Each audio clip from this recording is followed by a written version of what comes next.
Hello, good morning. Niyata sa ato ang Silly Farm. Bisita. Kung pakita ninyo na yung mga daghag bunga oh. Oh, ano yung atong area. Wala ni magdungan kay ang uban nangamatay itong gihulipan ng Bisaya. Ano, Bisaya na rin. Oh, habog kini Bisaya oh. Sa moro tras pirok-pirok. O na hinog oh. Oh, kita ninyo, Bisaya ni. Ang labuyo, dagko ni. Sabi niyo, dagko ni labuyo. Daghag bunga oh. Nala sa murag nag yellow ba oh.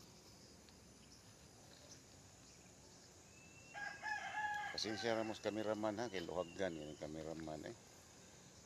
Oh, daghan kay bunga atong siling labuyo. Oh, dili hinog oh. Oh, nanay mga hinog. Huh? Oh, dai Bisaya oh. Namuwak na. Diri dahag bunga. Kani nga nalingsing. Oh. Ano nga to ang siling labuyo. Amo niya to ang farm karon diri oh.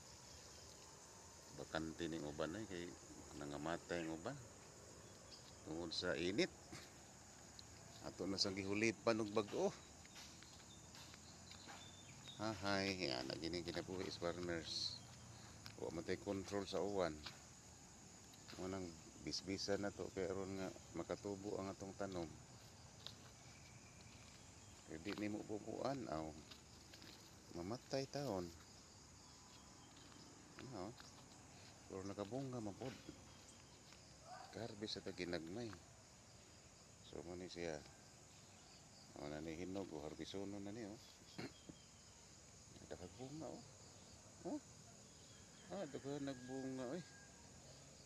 Nipik akong gi pera nga medisina gapon oh. Lami kay buwak oh. Kung nagtanawa ang uban oh. Oh. Tingog langgam.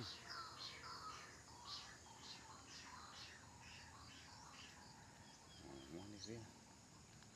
Kumbati sili. O di lapnos ni.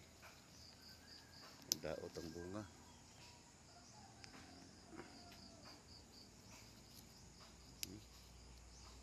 Ini gitawag lapnos.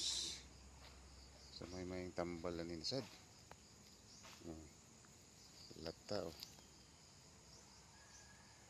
Muni siya nalata oh. Lata ang bunga oh. Lapnos ang tawag ani. Sakit ni. Pa eh.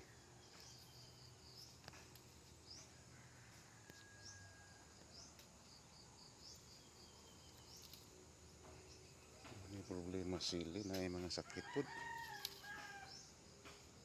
So bisag unsa nga tanom naagi problema ang farmers. Muna kung surrender ang farmers aw. Di naman nanom, awa kay pabuton. Siya na ginabuhis farmers. Okay, bye-bye.